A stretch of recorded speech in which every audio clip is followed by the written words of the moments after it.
Hello busy people. Eastern Ghats ఆంధ్రప్రదేశ్లో ఉత్తర దక్షిణ దిశగా వ్యాపించి భౌగోళికంగా అలానే పర్యావరణ పరంగా కీలక పాత్ర పోషిస్తున్నాయి. వెస్ట్రన్ ఘాట్స్ లాగా ఇవి కంటిన్యూస్గా ఉండవు.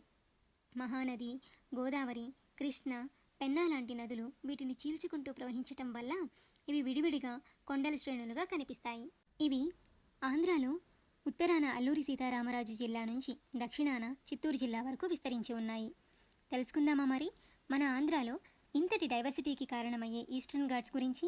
ఇది భారత్ పరంపర. ఈస్టర్న్ ఘాట్స్ మన ఆంధ్రాలో అనేక చారిత్రక, ఆధ్యాత్మిక, పర్యాటక ప్రాముఖ్యత కలిగిన కొండలకు నిలయం. ప్రపంచ ప్రసిద్ధిగాంచిన తిరుమల వెంకటేశ్వర స్వామి దేవాలయం చిత్తూరు, కడప జిల్లాల్లో విస్తరించి ఉన్న శేషాచలం హిల్స్లో ఉంటుంది. కర్నూల్, నంద్యాల, ప్రకాశం, గుంటూరు జిల్లాల్లో విస్తరించి ఉన్న నల్లమల హిల్స్లో శ్రీశైల మల్లికార్జున స్వామి దేవాలయం అండ్ అలానే ఇక్కడ ఇండియాలో అతిపెద్ద టైగర్ రిజర్వ్స్లో ఒకటైన నాగార్జున సాగర్ శ్రీశైలం టైగర్ రిజర్వ్ కూడా ఉంది. ఈస్ట్ గోదావరి, వెస్ట్ గోదావరి జిల్లాల సరిహద్దులో పాపికొండల మధ్య గోదావరి ప్రవహించటం వల్ల ఈ జిల్లాలు అతి సుందరంగా ఉంటాయి. అల్లూరి సీతారామరాజు అండ్ వైజాగ్ డిస్ట్రిక్ట్స్లో ఉన్న అరకు, అనంతగిరి కొండల్ని ఆంధ్ర ఊటీ అని పిలుస్తారు. రాష్ట్రంలోనే ఎత్తైన శిఖరం జిందగడ ఇక్కడే ఉంది. మదనపల్లి సమీపంలో ఉన్న హార్స్లీ హిల్స్ రాష్ట్రంలో ముఖ్యమైన హిల్ స్టేషన్.